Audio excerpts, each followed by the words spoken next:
everyone. Today I'm cooking from the Disney Parks Cookbook and I am making the orange almond cake with lemon cream. You can kind of see a picture of it there, of what it looks like. This is actually a gluten-free recipe according to the directions. It uses almond flour. So shout out to Amanda, who I know can't have gluten, or anybody else out there that's gluten-free. It's like a lot of fun. So I had everything prepped and getting ready to mix it all together. I'm ready to go. So I'll kind of go through it. Just a few things to note with the recipe besides the almond flour, which it uses for the gluten-free. You have to separate your eggs from your whites. I'm not sure if any of you want to show my little gadget, little egg separator. I don't know if any of you have had like how you separate your eggs. I don't do it too often, but I can remember years ago, like I think my grandmother, you know, would have like the eggs and kind of toss them back and forth between the eggshell. I love those egg separators. They're fantastic. I've got my zester for some zesting because there's some orange zest in there. And then I actually wanted the flour to be sifted, and I used my little like sifter thing in the bowl and just went to town with that. So that was all my prep work. I have a bowl here. And in this bowl, I have whipped together some sugar and eggs, the yolks actually. I'm about to add the orange flavor, some of the orange flavoring, which comes from the orange juice.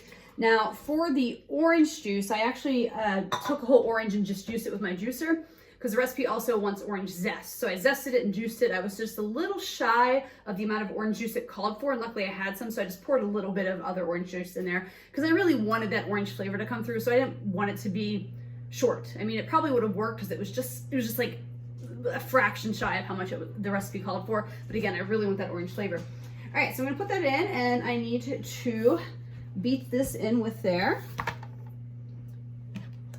And I'm gonna add the orange juice at a low speed here. Right, and now it's slowly has me adding my almond flour mixture, which has a couple other, you know, key ingredients in it for a cake. So I'm going to put a little bit in, and I'm going to mix that up. Got that all kind of blended up in there that you can see. Now the recipe tells me to add this is the orange zest, so I'm just going to add a little bit of that in here. Use my scraper, try and get all the orange zest flavor. My extra stuff out of the way, and it actually calls for a little bit of lemon juice. So I don't have a fresh lemon. Well, I have one fresh lemon, but I'm kind of saving that for the cream that goes on it. So I'm just using my bottled lemon juice that I have. I know that's probably blasphemous for some of you, but kind of smelling it to see if I can smell kind of the orange and the lemon flavors coming through a little bit. So over here, I have my egg whites. So I had to whip them on an extra mixer. I used my KitchenAid stand until they got nice and light and fluffy, which I was a little excited to do.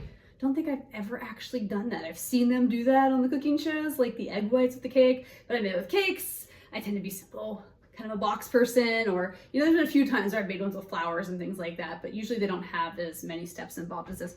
All right, so it says to fold in a small amount of the egg whites until fully mixed.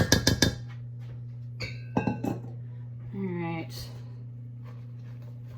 I think I see when they do these things where they fold them, so you got to worry about too much because you take the air out of it, because this helps the cake rise. One thing to note too, my pie pan, which I greased and have ready to go, is round. It's interesting, the recipe says square, but if you look at the picture, that is definitely a round cake. So I'm using the round pan. I don't think it really matters, but I like the looks of the round better, so I'm gonna go with that. All right. Gently fold in the remaining egg whites. I'm gonna do it in a few little scoops here. So I wanna keep it light and fluffy. For those of you that do this method a lot, anything you see me doing wrong, please let me know. I assume I'll know how well I did based on how high this cake rises when I pull it out of the oven. All right, so I'm gonna get this in there. I'm just kind of reading ahead just so I know what to prepare. So I did read the recipe ahead, but I like to remind myself, you know. It's gonna bake for about 40 to 45 minutes. And then when I pull it out, it tells me that I should at least allow it to cool for 2 hours before I add the lemon cream. So Once I get this in the oven here shortly, I am going to do that, and I'll let it cool, and I'll probably end up making the cream while it's chilling at some point. All right, here's my cake. I pulled it out of the oven.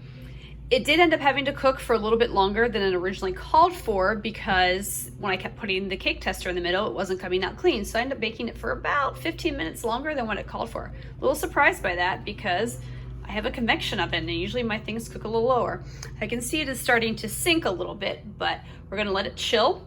We're gonna make the frosting soon and see how it tastes. Bad news, as you can see, I took my cake out, and I don't know if it was still too warm or what, but it broke into a lot of pieces when I flipped it outside the pan. So here is my lemon cream topping, and it's basically mascarpone cheese with lemon juice and a few other things. And here's the cake. About the orange almond cake with lemon icing. I'm kind of in the middle with this one. It wasn't bad at all. It definitely had a really interesting flavor profile to it, but it wasn't like my favorite cake that I've ever had. Maybe it was just the almond flour, that it was gluten-free. And I'm just going by taste here. Obviously I had some issues with the presentation because, the cake fell apart, as you can tell, and that was on me. I think I just possibly took it out of the pan too soon, and it wasn't quite as cool as it should have been before I took it out. So I accept responsibility for that. I guess I was just too eager to try it and couldn't wait. I liked the lemon and the orange together. I wasn't sure about the citrus flavors. I mean, obviously I've had lemon and orange together before, but the citrus worked well together. The icing was unique. It had like mascarpone cheese in it, which that was kind of a first for me to make that, like an icing with that kind of cheese. And I thought it was really interesting. And the cake by itself with the icing was just really interesting. Like, it was one of those things where I'd take a bite of the cake and be like, oh, that's not bad, and then I'd try it with the icing and I'd be like, oh, that's good too, that adds to it. But then too much icing almost became too much, and I needed just to bite the cake without it, but you couldn't just eat the cake without it because it just kind of seemed a little, I don't know, off. Either way, it was different. I'll just put it at that. As you can see, I'm having a hard time collecting my thoughts on it because it's just one of those ones, it was like, it wasn't really terrible. It was actually really quite nice, but it doesn't rank up there as like memorable cake experiences that I've had in my entire life. So with that being said, let's get into my rankings. The first ranking on a scale of 1 to 5 is the ingredients, and that is in terms of how difficult they are to find or how expensive they are. I'm going to put this one probably right in the middle at a 3. It's really, there's not a lot in it, but you have to get the almond flour, which is pretty easy to find anymore, but it does cost a little bit more. And then there was the cheese and a couple other ingredients that you're just like, oh, these aren't everyday things that I buy. So they kind of added up a little bit on that. Let's talk about the difficulty ratings in terms of 1 being easy and a 5 being hard. I'm going to put it probably in the middle as well. I think everything's just in the middle for this one. It is a 3.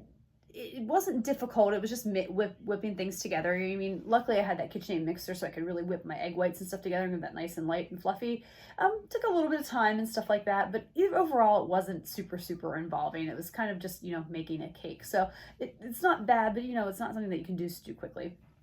And then would I make it again with a 1 being never and a 5 being definitely? Again, sticking to our 3s here in the middle. Again, not terrible.